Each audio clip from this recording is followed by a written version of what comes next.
So, anong name mo? Pakilala ka. Name? Hello, I'm Ronnie. So, anong trabaho mo dito sa Germany? Ano ako dito? DevOps engineer sa isang company. Hindi ko na sasabihin. Oo, tama lang yun. Okay. Oo, tama lang yun. DevOps engineer, Yeah. IT field. Sa IT, IT. Paano Actually, ka nag-apply? Ay, sige. Hindi, na-hire ako as parang cloud operations. Pero, kasi yung company namin is by client. So, nalilipat ka sa iba't ibang client. Tapos, nung nalipat ako dun sa isa, DevOps kulang sila na. sa DevOps. So, nilipat ako sa Oy, DevOps. pang DevOps ka naman talaga eh. Tsaka DevOps din talaga yung Oo. experience ko dati. Ayun. Saan ka nag-apply? Ayan, ang inaabangan ng viewers natin. So, nag-LinkedIn ako. Nag-search sa LinkedIn. Tapos yun, apply lang. So, sa LinkedIn. LinkedIn lahat ng in-applyan ko. Siguro naka 5 interviews ako. Tapos, puro bagsak yung 4. Tapos yung last, doon ako natanggap. Uy, in fairness, di ko alam yun. 4 pala yung binagsak. Parang kung ako yun, na-discourage. Buti hindi ka nag-give up. Yung paano yung application process doon? Mahaba ba? At paano yung step by step? Kasi, una, syempre, mag-research ka sa LinkedIn. So, ang sinearch ko, DevOps. Tapos, kung saan yung location na gusto ko. So, ang sinesearch ko noon, Italy, Netherlands, Germany, tsaka Sweden. So, lahat nagpapasa ako ng mga DevOps. Pero talaga may mga hindi nagre-reply.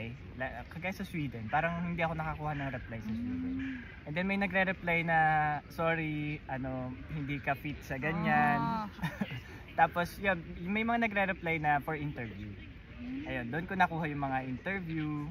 Tapos, yung iba kasi nagtatanong din yung mga tao, paano ko daw nalalaman kung tumatanggap sila ng pang-migrate.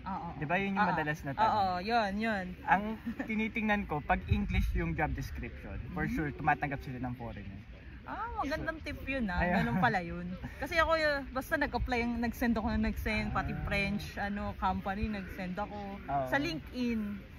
Pero nagsisend ka rin kahit halimbawa French yung sulat. Oo, Google Translate ko. So pag yung pala, ang tip doon sa LinkedIn, pag English ang job description, most likely tumatanggap ng immigrant. So paano yung yung application process? Hindi, gano'n ba kahaba? Kahaba?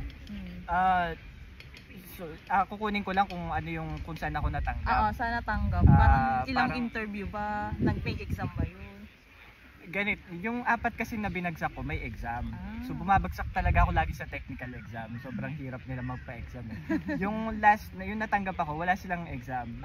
So parang HR interview, in-endorse ako sa technical interview. Tapos yung technical interview, yun na yung parang final interview. So buti dalawa lang exam. Oo. Kasi di naman nasusukat lahat dun sa written. Oo nga. Di ba? Yung gusto ko rin sabihin sa kanila. Hindi naman nasusukat. Yung sa work ko ngayon, parang inabot lang siya ng 2 weeks.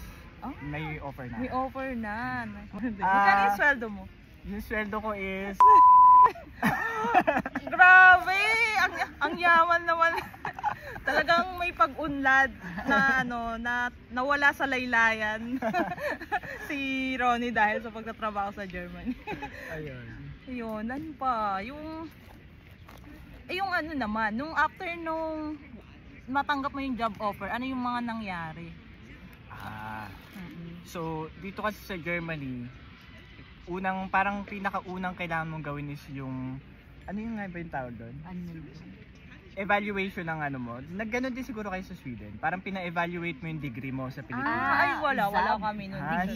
Degree, ZAB yung tawag dito sa Germany. So parang, kasi pagka i-evaluate yung degree mo sa Pilipinas, dapat ang equivalent niya dito is bachelor's degree din. So usually pagka 4 years ka sa Pinas, parang 3 years lang dito. Okay. So hindi siya. Wala. So hindi siya sakop. Yung visa ko kasi is blue card. So hindi pagka 3 years lang yung bachelor's degree mo, hindi ka pwedeng bigyan ng blue card. Parang kailangan 4 years yung bachelor's degree mo. Sakto sa atin is E-type. Kasi 5 years yun. Buti na lang. Kaya pasok siya sa blue card. So yun yung parang pinakaunang gagawin mo. Kailangan equivalent siya doon. Kasi pagka nasikaso mo na agad lahat, tapos hindi ka pala equivalent, hindi ka rin mabibigyan ng visa. Ganun pala. Yun. Oh, wala kaming ganun sa Sweden. Wala, diretso contract agad. Oh, diretso na visa. sa immigrate sa ano. Ang nagka-problema anyway, saka ako na ikukwento. Actually ang more nagka-problema ako sa OEC. Nung natanggap ako sa work sa Sweden, dire-diretso na yung application ko, yung para sa visa, wala naman naging problema. Sa OEC talaga. Yung mga lamok pang So yun pala, pag natanggap ka ng job offer, dapat i-consider mo na kung Oo. Sa ano to, sa IT. Kasi sa IT usually blue card Pero pag nurse ka siguro, hindi sila blue card normal work permit. Iba naman yung ano doon. Kailangan marunong ka din mag-German. Sa IT, kailangan equivalent yung ano mo, degree mo. At least yun yung alam. Required ba ang German language sa work mo ngayon? Sa work ko hindi, pero alam ko before ka makapunta sa director level or management level, kailangan marunong ka mag-German.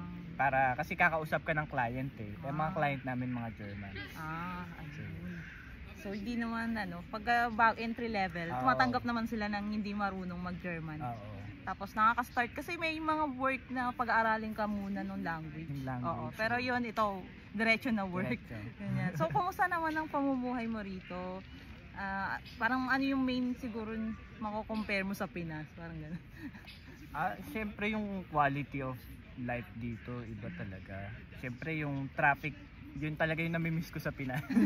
Never ko nang na-experience dito. Pero kasi lagi naman ako naka-work from home. So hindi ako lagi nagbabiyahe. Siguro kaya hindi ko rin masyadong kumpara yung traffic. Pero sobrang effective ng transportation system dito. Healthcare din. Pero ang parang simpleng lagnat pa lang naman yung napa-check up ko. Pero hindi ka magbabayad ng gamot.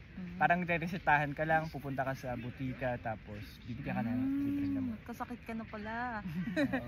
Tapos, ayan, ang susunod is yung travel. Di ba parang yun yung parang main reason rin kaya ka naghanap talaga ng work dito sa Germany.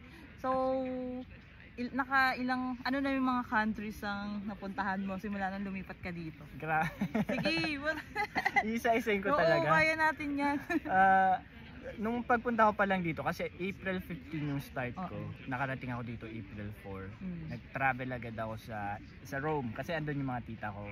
So nag-Italy ako, and Zurich, Switzerland, before ako mag-start ng work. Tapos nung nag-start na ako ng work, nagpunta ako ng Prague, tapos within Germany din, Cologne, Frankfurt, tapos Austria, Hungary, Slovakia, Croatia, Slovenia, Spain, France, Portugal, madami pa. Iceland.